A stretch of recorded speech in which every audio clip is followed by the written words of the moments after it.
औज़ुबिल्लाहि मिनश्शैतानिर्रजीम बिस्मिल्लाहिर्रहमानिर्रहीम। अस्सलाम वालेकुम प्यारे बच्चों, उम्मीद है बेटा आप सब खैरियत से होंगे और अपनी ज़िंदगी को खुश खुरम अंदाज से गुजार रहे होंगे।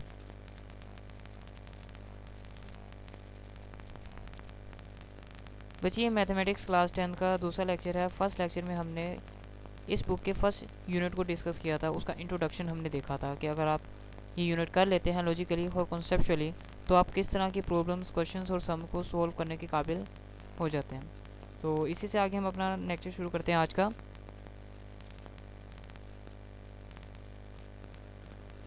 बच्चे, अगर हम आज के लेक्चर की बात करें, जो टॉपिक हमने आज कवर करना है, तो वो टॉपिक आपके पास है बच्चों, क्वाड्रेटिक इक्वेशंस।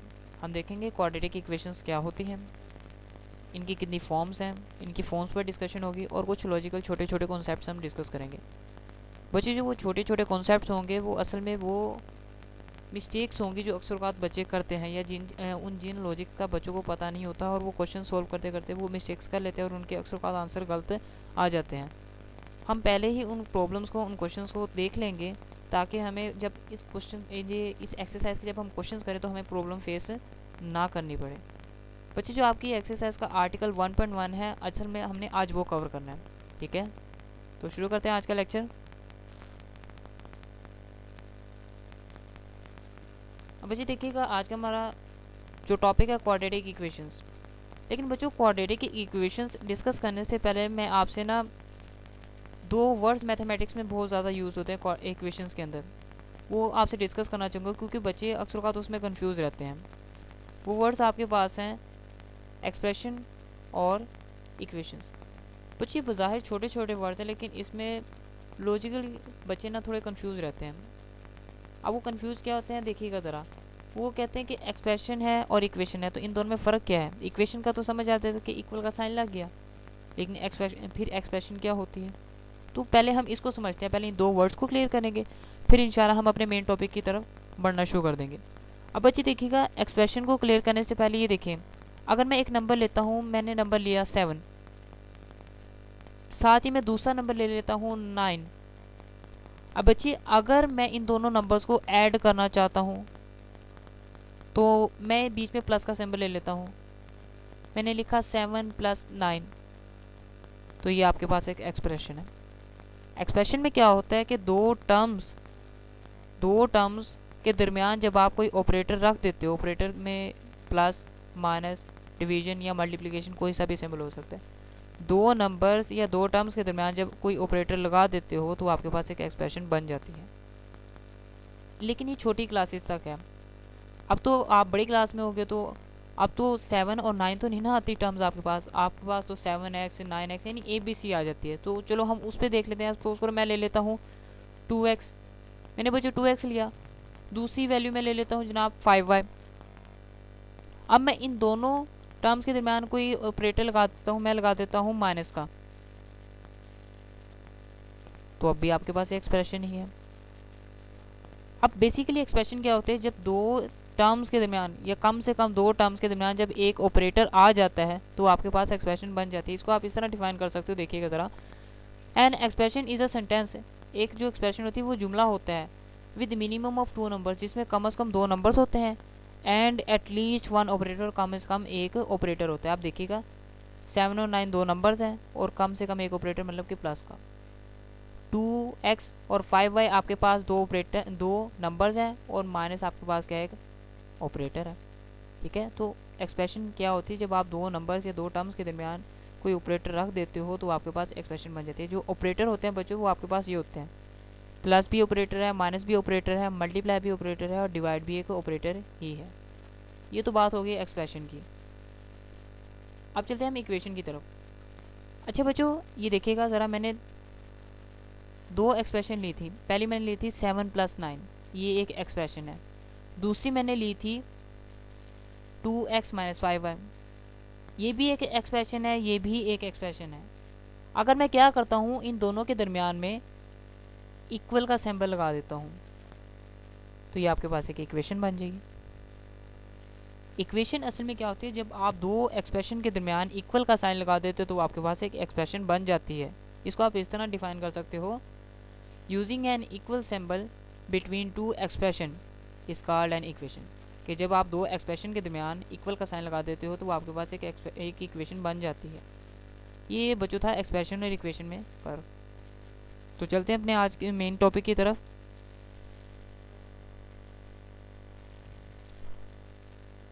अब बच्चे देखिएगा क्वाड्रेटिक इक्वेशंस। अगर हम क्वाड्रेटिक इक्वेशन को डिफाइन करें तो इस तरह कर सकते हैं हम, an equation of second degree is called quadratic equation.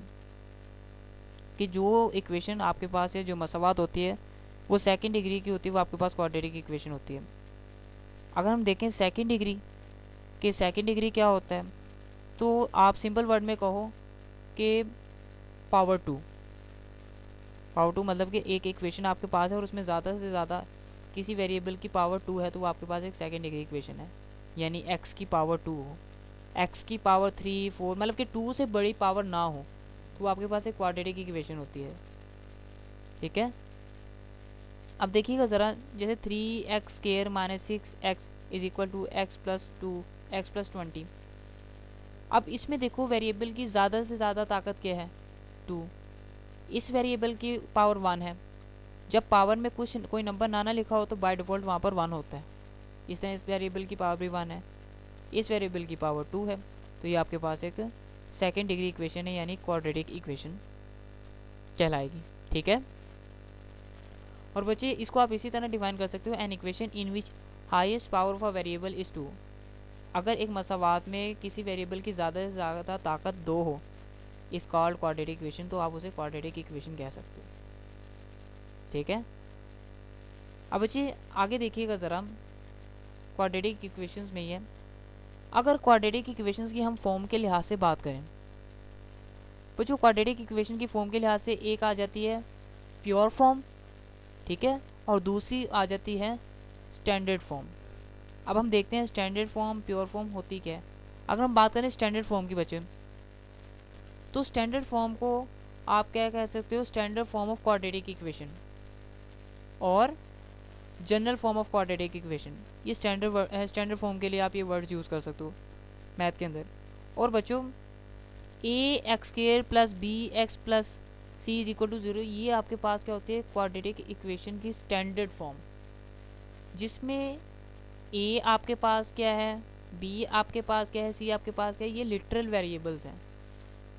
अगर हम लिटरल वेरिएबल्स को डिफाइन करें तो कुछ इस तरह कर सकते हैं कि a b c हमारे पास कोई कॉन्स्टेंट्स हैं, इनको आप कहते हो लिटरल वेरिएबल्स या लिटरल्स।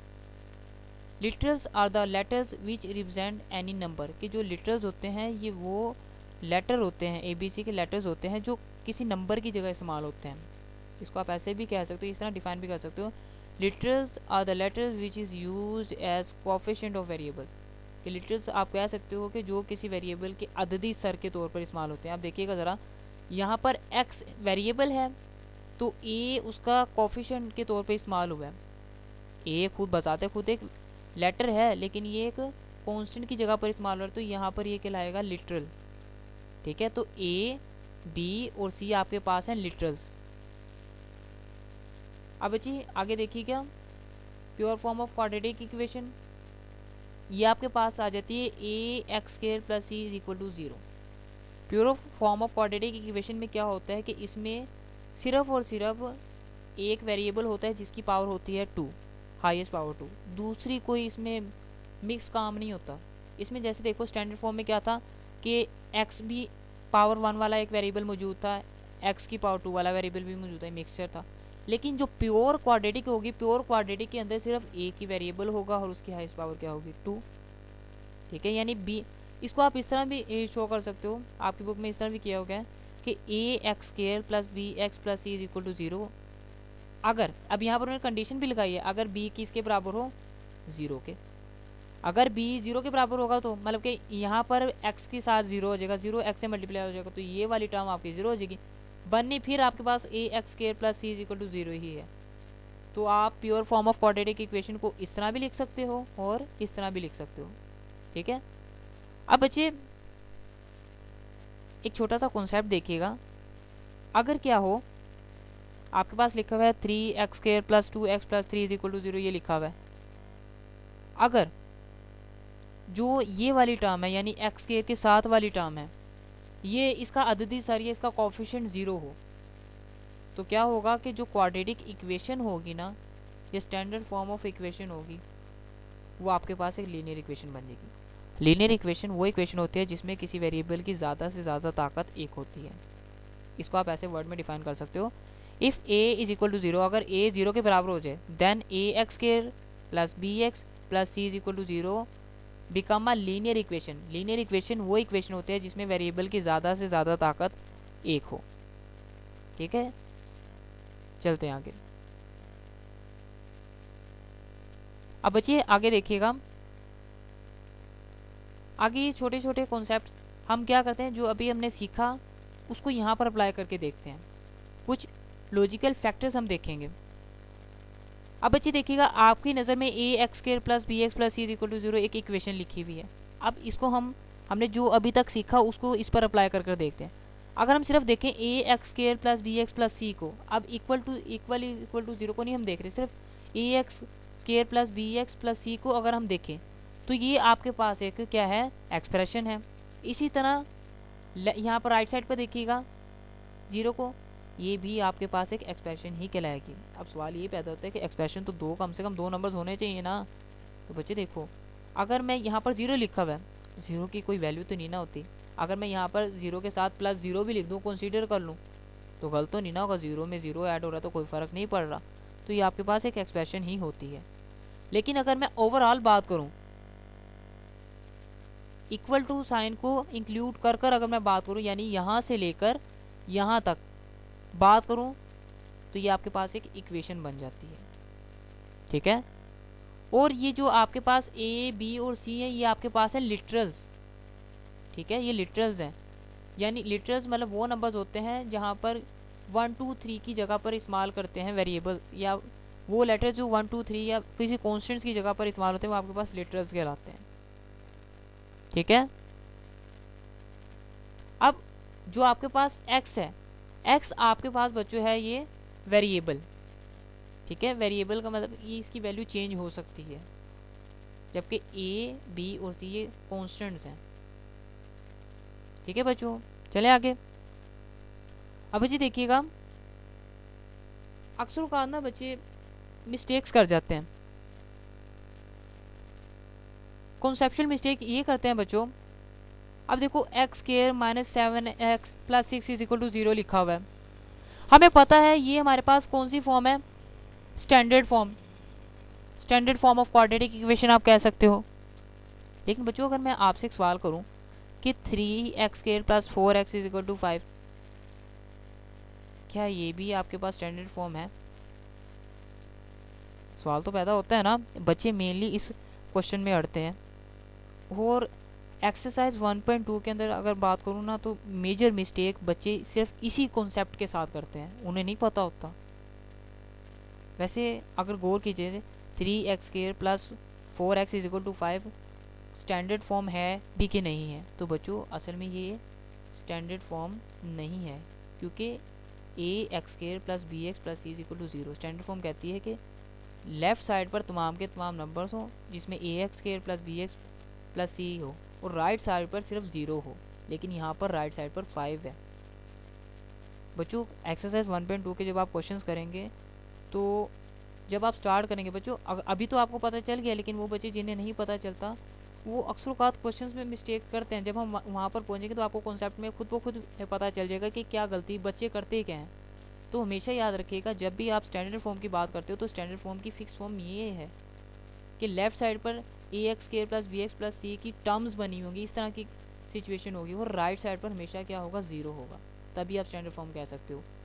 ठीक है, तो बच्चों आज का लेक्चर हमारा यहीं पर कंप्लीट होता है।